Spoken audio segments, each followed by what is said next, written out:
And that is gustation, which is taste. So we'll jump into that. And then the natural follow-up, the final follow-up to that would be flavor, which is the combination of gustation, olfaction, and your touch senses inside your mouth. Brings the whole world of flavor to you. And then Wednesday, we'll have our same time, same place, final stream of the semester at 2 o'clock on Wednesday, where we have our taste potluck, flavor potluck. I don't know why I call it taste potluck. Flavor potluck. Bring your favorite foods. Join me in eating your favorite foods. And all you have to do is tell me send me a picture and tell me what it is that you are eating or drinking. I will likely be drinking something. Because it will literally be my last class for this semester. So definitely be drinking something. Cheers. I'll let you know what it is on Wednesday. And then we'll just have a chat for a little while. Yeah. So yeah. Good stuff. I do have some specific questions for that day that won't have anything to do with the flavor potluck, but your broad feedback will be nice for that. All right, let's talk about some taste. Now, the taste stuff you should be a little bit familiar with, just because we talk about taste a lot. And one of the things that you are likely aware of is that there are 5 identified, possibly, taste qualities. Taste qualities is the simple name provided to tastes. Okay.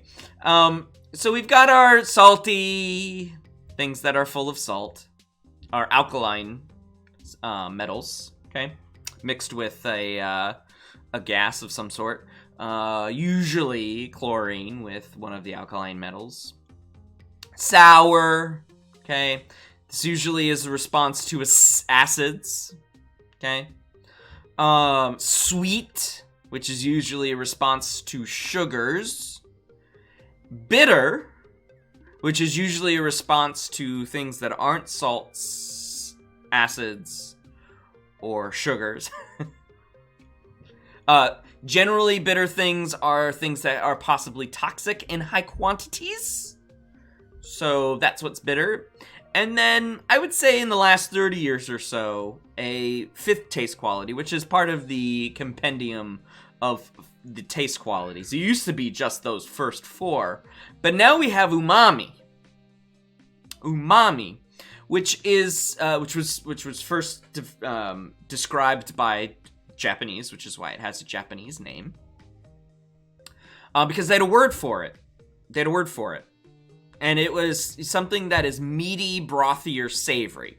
And really, the savory is the most quickly relatable word, right? It's the relatable word in there. Savory. Something savory.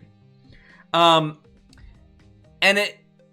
people studied what umami was, and essentially it came down to MSG, or monosodium glutamate.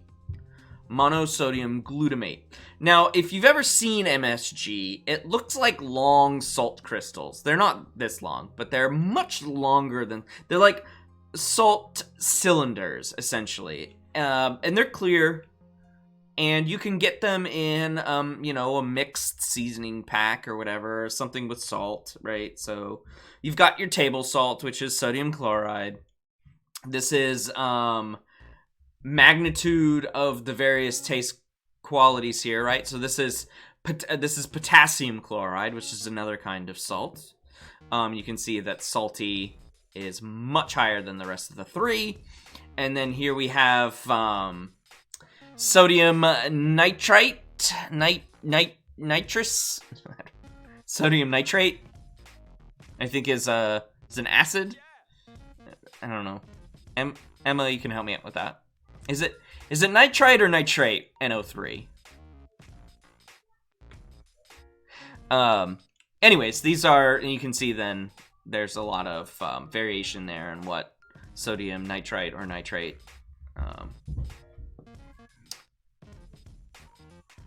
Haha, I'm glad you asked, Dean. We'll talk about spicy in just a smidge.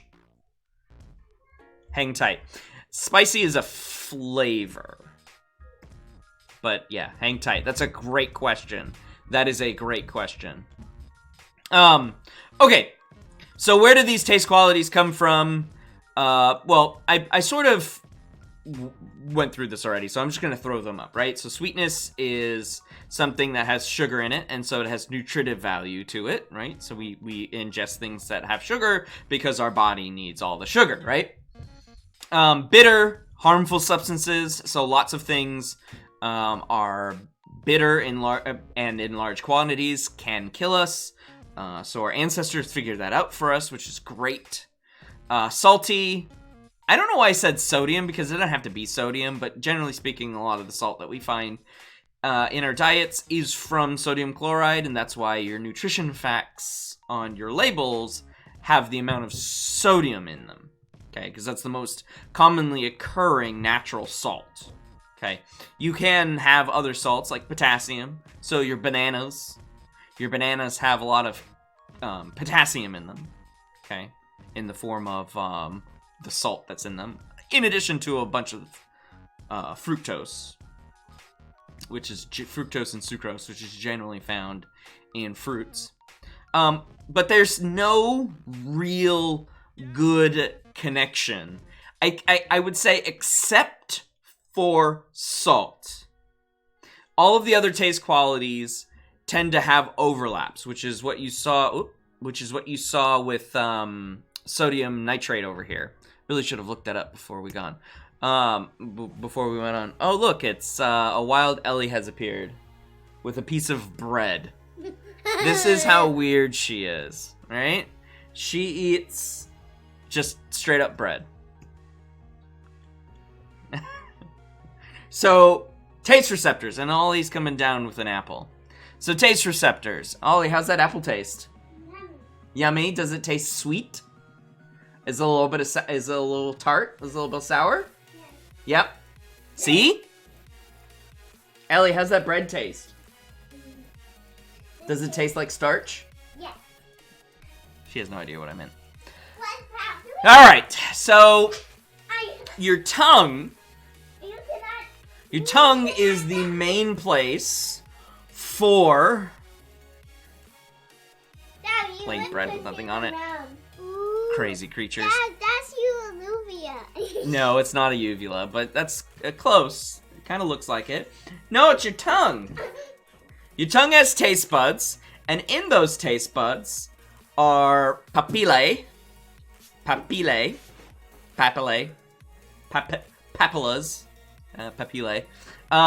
So you have papillae inside your taste buds. Okay, and you can see the different structures of the tongue. I'm not going to go through the foliate, the filiform, and the fungiform. And the circumvallate. No, we don't need that. And then so in those papilla are taste pores. Cone. Yeah, don't. What did you call it? It's a taste cone. If the E comes after the C, what sound does the C make if the E comes after it? C. So it's taste cell. Say taste cell. And what's this blue thing? That is the cell body. He was pointing to this. Yeah. Learning with children. All right. What does this do? What? That keeps the cell alive because it's a taste cell. Oh yeah. Yeah. Inside your taste cells, okay, Whoa, are actions. What are actions? For the various chemicals. So we have bitter connectors, lock and key kind of mechanisms. Sweet connectors, lock and key kind of connectors. We have a hydrogen plus channel. It says sour. And it says sour. So hydrogen plus gets to travel through this channel. And then here you have a salt, which gets to channel through. So we have 2 lock and key mechanisms and 2 channel mechanisms. And so things are sour when they have a free hydrogen. Like I said, generally with an acid, right? And so maybe some combination of these represents umami. We don't really know that much yet. Okay. Yeah, you can the filiform, the fungiform, and the foliate. It's fine. The circumvillate. Those are brain areas. Those are tongue areas. They have to do with concentrations of these channels for various taste cells. So you could end up having more of one kind in the filiform versus the circumvillate, right? And so you may have been told, I want to say, you may have been told that you can taste different things on different parts of your mouth, and that could be due to where these receptor sites are, where like the what's the word that I want? The breakdown, the concentration. There we go. Concentration. Ah! Good times. So your taste buds are everywhere except for the filiform. 10,000 taste buds on your tongue, which is a lot. Okay, now, you have taste buds also in your cheeks, and in your hard palate, and your soft palate. But quite a bit less, right? So most of the tasting does happen on the tongue. And you might have come across, I don't know, maybe about 4 or 5 months ago, an article saying that you have taste buds on your testicles. Be that as it may, regardless if that's true or not, people decided to dip their scrotums. Guys, decided to dip their scrotums in things like soy sauce. Life tip, just in case you're wondering, male or female or other. Testicles do not equal scrotum.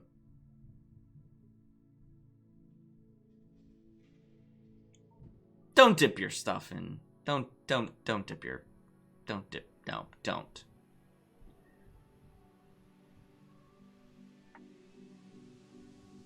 Don't dunk your junk. It's my PSA for you all today. Da, da, da, da. Oh, I went the wrong way. That's the more you know. Okay. Now that we got that out of the way, you may have taste buds / taste receptors elsewhere in your body, but the point of them is to not be elsewhere in your body. The point of them is to be in your mouth, which is where food enters.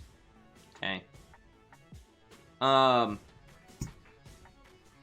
Where does everything go? Well, we have one of the few times, actually, that I talk about the cranial nerves. So your cranial nerves actually transmit the information from your mouth up into your brain, right? So you have essentially 3 different cranial nerves that take information from taste.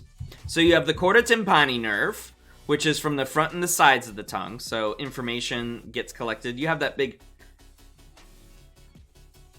thing underneath your tongue prevents your tongue from coming fully out of your mouth. The glossopharyngeal nerve from the back of the tongue. Okay, so just before your tongue basically drops off into your throat. And then the vagus nerve is connected to essentially your throat / the back of your mouth. Okay. Also, the superficial petronasal nerve from the soft palate. So that's just behind your hard palate. And the reason why that one is included is because, like I said, you do have some taste buds in your palate. Okay? So, those 3/4 nerves go up through the midbrain, the pons, okay? And they go through the thalamus, and this thalamus sends it up to the, essentially the insula and the frontal operculum. This is essentially the same place that we've talked about before when it comes to the somatosensory cortex. This is essentially some of the same areas that we've talked about. So this is the central route to the thalamus, okay? The insula and the frontal operculum, cortical areas for taste. And also to orbital frontal cortex. I don't want to forget about the orbital frontal cortex because, as we'll learn in a second with flavor, smell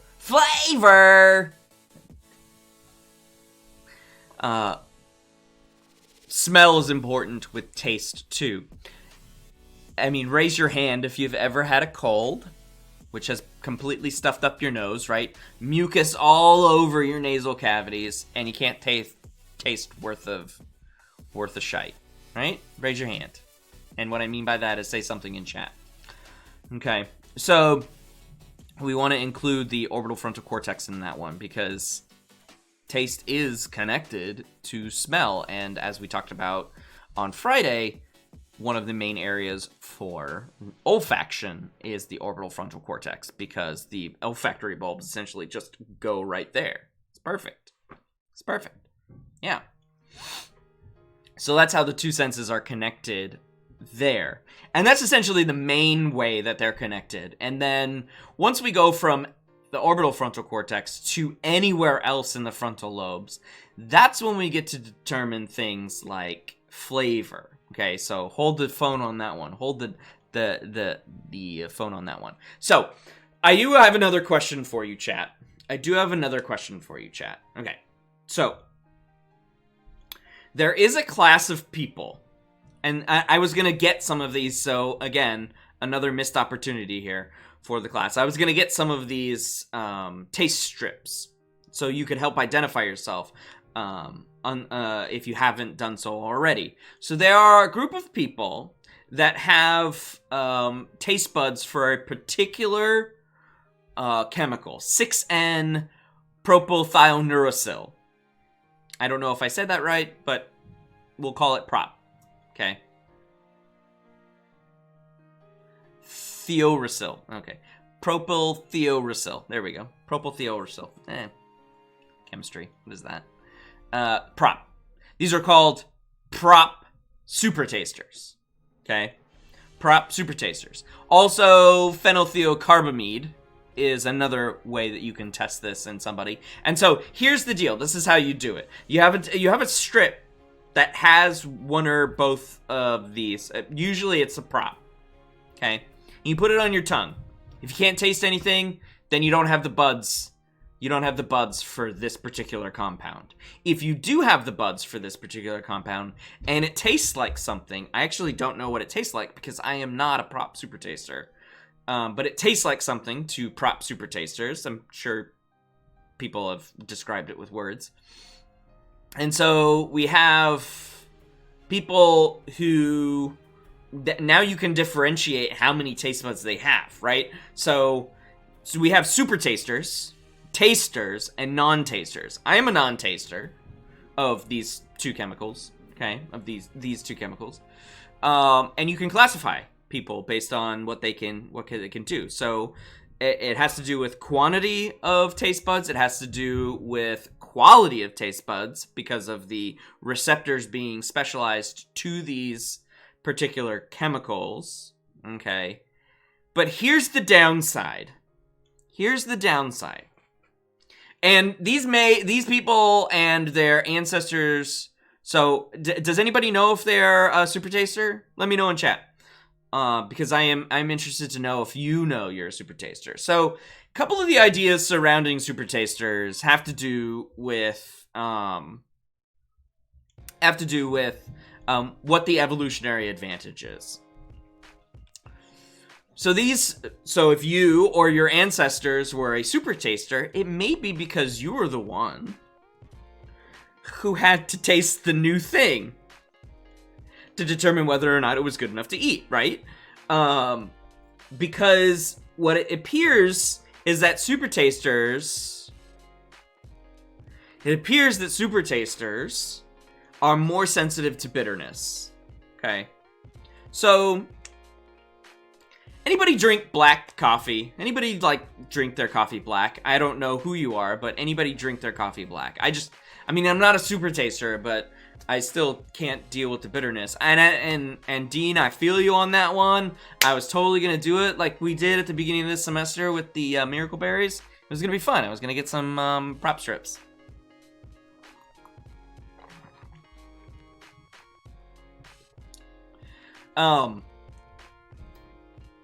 Okay, so Dean, you drink your coffee black.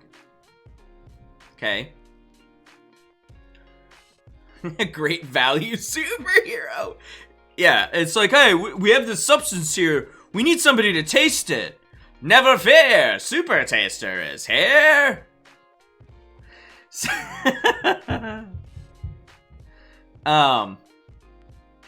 Yeah, I mean, you can go buy these prop strips if you want. You can go get them. Okay.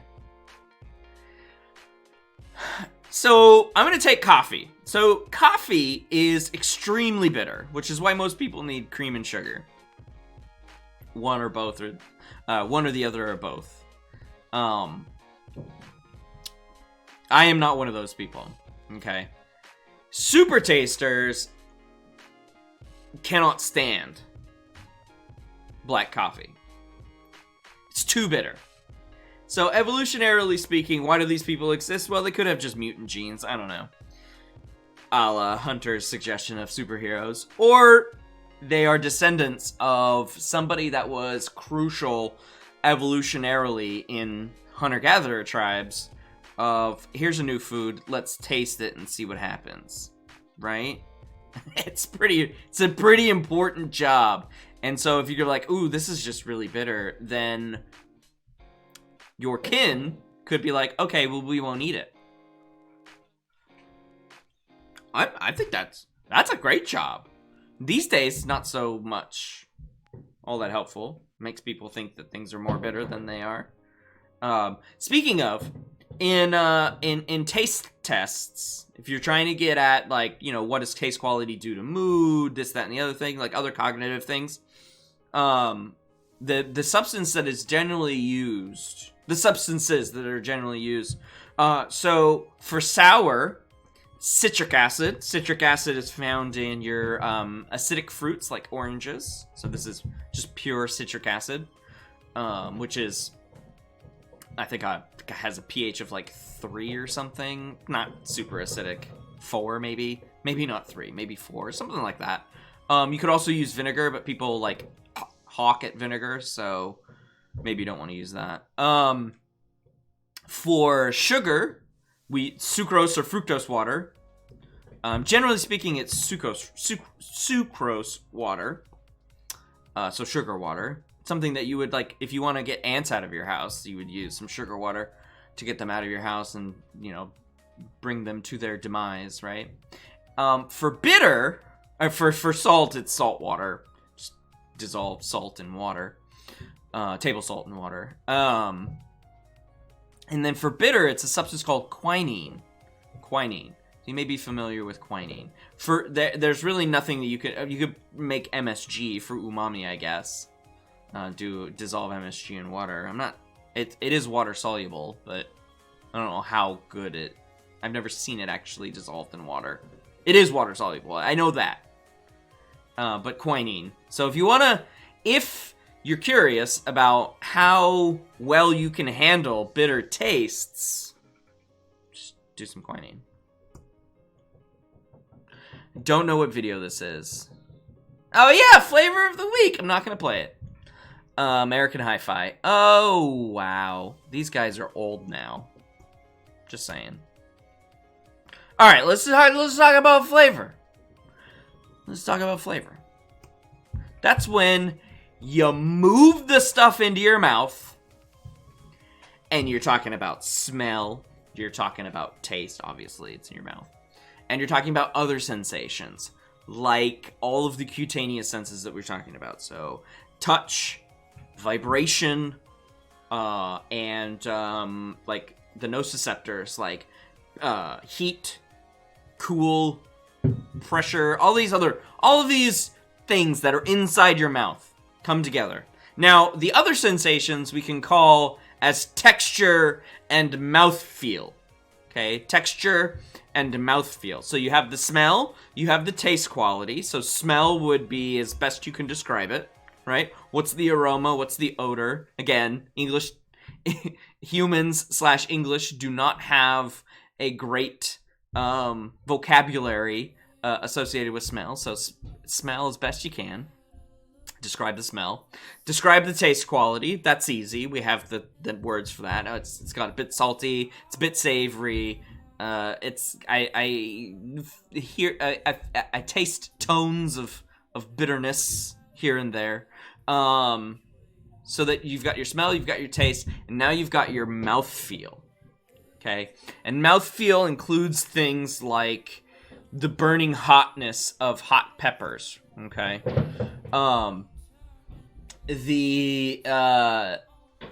Just lots and lots of things, right? What's the texture of it? Your tongue has touch receptors in it, right? The Merkel receptors, the Pacinian corpuscles, the Meissner corpuscles, the Ruffini cylinders, right? It has all of those things as in addition to, the taste buds. It's not really talked about, but your tongue is got a lot. It's got a lot of receptors in it. One of the reasons why babies stick stuff in their mouth is because it's a really powerful touch utensil, okay? And you get the taste and stuff out of it, too. We get a lot of texture information from our tongue from a wild Ollie appears. From, he's trying to read, and I think it's really cool. These are really, can you say this word, Ollie? Can you say this word? Give it a try. Retosera. What? Retosera. Retosera? Oh, yeah. Retronasal? Retronasal. Retronasal. There you go. Dad, What's up? what's this called? That's if I took a knife and went oops. And cut and pulled it apart, right? Oh, you got to get in camera. And pulled it apart, and then I looked on the inside, right? And so I could see your mouth and your tongue, right? And your nose, and all the connections in between, right? Well, if you cut it, I will bleed dead. Yeah, you will. Dad, what? I don't know what. Don't touch my screen. I don't know what this is called. It's your tongue. Oh. That's your tongue. Oh, yeah. This is your tongue. And then inside is your mouth, right? Yes. Yep. And So what's this the called? retronasal root is from your mouth up into your nose. Oh. So when you eat something, And then you sneeze. and then you could sneeze, or you smell it, right? I can smell. Ellie's so pleased that she climbed on top of me. I'm running. Oh my goodness. All right. Good times. The one thing of your body that holds your legs together, all your connections. The cool thing about having kids is dot.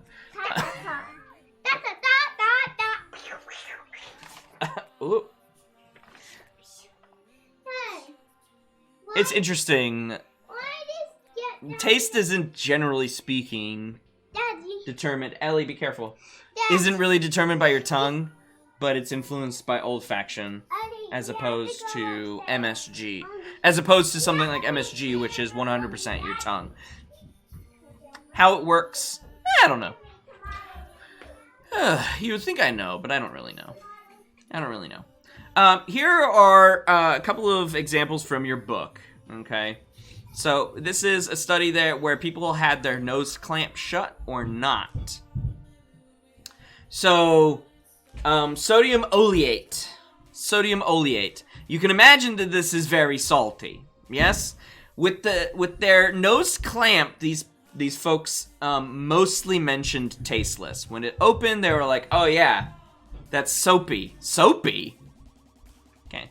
Alright, soapy. This tastes soapy to me. You know what also tastes soapy? Soap. Should you ingest soap? Nah. Do you think you want to ingest soap because that's going to kill the coronavirus? While it sounds like a reasonable idea, considering that soap destroys the outer RNA layer of coronavirus, don't. It sounds good on paper, right? When you connect the dots. I wouldn't eat soap. But don't don't inject it. You might have to contact the Poison Control Center immediately. Ferrous sulfate. So you can imagine this tastes metallic with a name like Ferrous. Save Ferrous. Clamped, people couldn't figure it out. Open, metallic. Boom. Okay. MSG.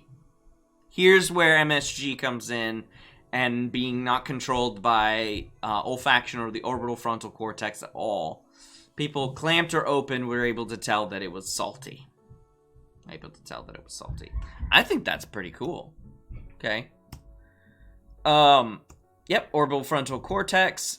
So, did anybody watch Fear Factor? Or the occasional time with, in Survivor where they had to eat really gnarly stuff. I mean, it's mostly Fear Factor. They're the ones who sort of brought this to the forefront of making people eat very disgusting things. Okay. And specifically, it was always the middle challenge where they had to eat something, right? It's like one kind of challenge first, and then the eating one, and then some final challenge, right? So they had to eat really, really gnarly things. It was the show that introduced Americans to so many different things that we didn't know people ate as delicacies elsewhere in the world, right? Even in the country. So here you have flavor. Okay, and most of the time, they didn't eat them blindfolded. They were fully aware of what they were throwing in their mouth, right? Imagine trying to eat, like, a pig's eye, right? A pig's eye. And you have this eyeball staring at you going into your mouth. I don't know about you, but I would be all kinds of no thank you about that. And that's because vision also plays a role, right? In the multimodal nature of flavor. So not only does vision, like, if you've ever steamed vegetables versus, like, maybe, like, bake them or roast them or something like that, and how, like, when you steam veggies, they lose their luster. It's because the steam basically zaps them out of their chlorophyll. And so they become less green. They become less appetizing, right? Like, wilty lettuce that's, like, starting to brown and stuff. That's gonna definitely play a role in whether you want a piece of lettuce on that burger, right? So this is where vision plays a role, right? We've already talked about taste and olfaction, and then touch, right? Even feeling in our fingers versus then what a feeling in our mouth. So I've had this conversation too many times with randos and friends. So invariably somebody will say, you know, why don't I just blend all my food together? It's gonna be the same. It's gonna be the same. It's all gonna get chopped up and going into a stomach full of hydrochloric acid and other acids and other compounds, and it's just gonna get chewed up like that, right? We're just gonna extract the nutrients and get rid of everything, like the corn kernel shells that, you know, make their way into your poo. And then I say, okay, do that with a hot dog next time. If you think that's really how you want to go eat your food. It's just blend everything. And you drink it, slurp it like a smoothie. Do that with a hot dog. Put all your condiments on there, your ketchup, your mustard, your onion, your relish, whatever you like on your hot dogs. Throw a couple in a blender and blend it all up. And you tell me how that tastes. You tell me whether or not you want to keep doing that every day for every meal of your life. It's important that we eat the food in the way that it exists. You know, we change the consistency. We change the consistency of some foods, yes. Yeah, we will break up bananas and strawberries and put them in with milk and make a smoothie, right? Some things lend themselves to being broken up like that, but other more complex things do not. So, you know, we need to have that mouthfeel of the hot dog in the bun, Austin. So we get the other aspects of it, the retronasal route through olfaction. We get the mouthfeel of the bread and the hot dog. We get the joy, the burst of dopamine. Like, this is a great set of flavors. I really, really like this. It's rewarding. I'm going to come back and eat some more, or I'm going to do it again sometime. Okay?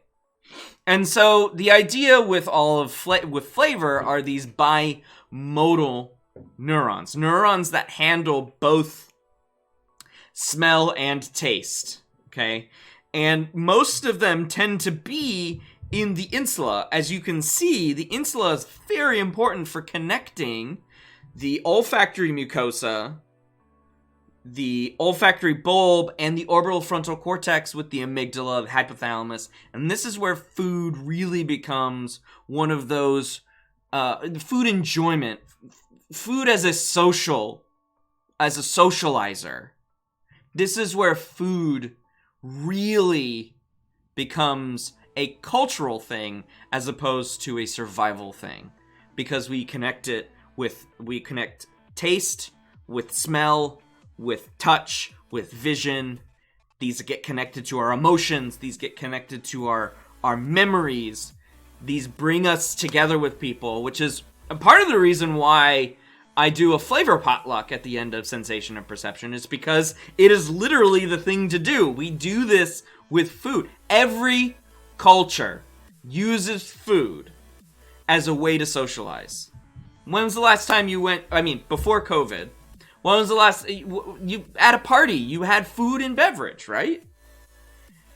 Flavor is so important to us as humans. It is literally one of the more important socializing things as humans. It's flavor.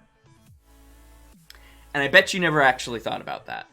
Maybe you thought about food as a way to connect with people, but really when it comes down to it, it is flavor and the connections between taste and all of taste, smell, everything, multimodal to emotions and memories. Boom! Now, to end with a couple of experiments, I have to talk about the pleasantness of wine. Who enjoys the taste of wine? 21 and older answers only, please. Who enjoys the taste of wine? I would like to know. I do enjoy the taste of wine. Most wines, actually. I don't mind if it's red. I don't mind if it's white. I don't mind if it's pink. I don't mind if it's glue wine from our neighbors in Europe, which is hot wine. I don't mind if it's mulled wine. I don't mind if it's any wine, really. Yeah. Arbor Mist! Dude. Oh, we got some daiquiris there. Some wine coolers. All right. Wine coolers. Good stuff. We have some. So my favorite wine, me and Astrid's favorite wine is kind of wine is Moscato, which is technically a white dessert wine, so it's very sweet, but we drink it whenever, you know. We drink it whenever. We don't. But if you really want to try a really good wine, you'd have to go to like Binny's or something like that, or somewhere that has a really huge selection. Maybe Costco has some. Port. It's a red dessert wine. It is so rich and thick. It is amazing. Austin, are you talking about port or are you talking about Moscato?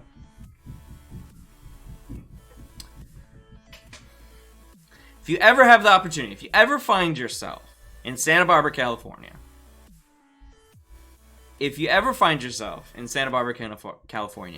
go on a wine tasting tour.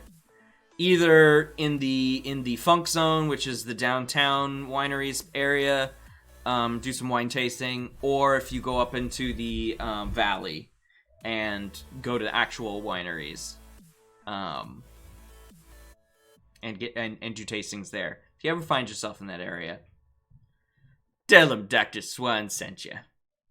Right? All right. So I wanted to talk about this one because I talk about a variation of this in, pretty sure, intro psych. Moscato. Okay, very cool. Moscato is decent. Dean, okay. All right. I mean, I'm gonna have to discount your opinion on here. It's Arbor Mist. Yeah, Cabernet Sauvignon's pretty good too. So anyways, I talk about a study that was done at Caltech. This is not that, but this is Plasman. A study that was done on Caltech on bias toward the price of the wine and its flavor, the pleasantness of its flavor. Okay, and so if you give somebody a $90 bottle of wine, they're gonna say it tastes better than a $10 bottle of wine. I gotta tell you, I don't even buy $10 bottles of wine. I think $10 is way too expensive for wine, and is gonna be a really special occasion for me to have a $10 bottle of wine. I'm gonna tell you, it's bottom shelf all the way, because you know what? It all goes to the same place, and it all gives you the same effect. It's all about percent ABV. Anyways, so you give people a $90 bottle of wine versus a $10 bottle of wine, and they will invariably tell you that the $90 bottle of wine tastes better. Okay?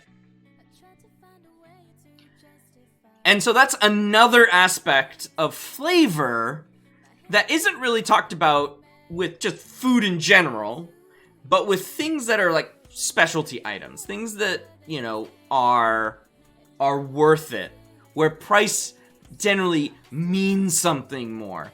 This effect does work when you're talking about name brand products like Kraft mac and cheese versus store brand like Kroger's mac and cheese or whatever.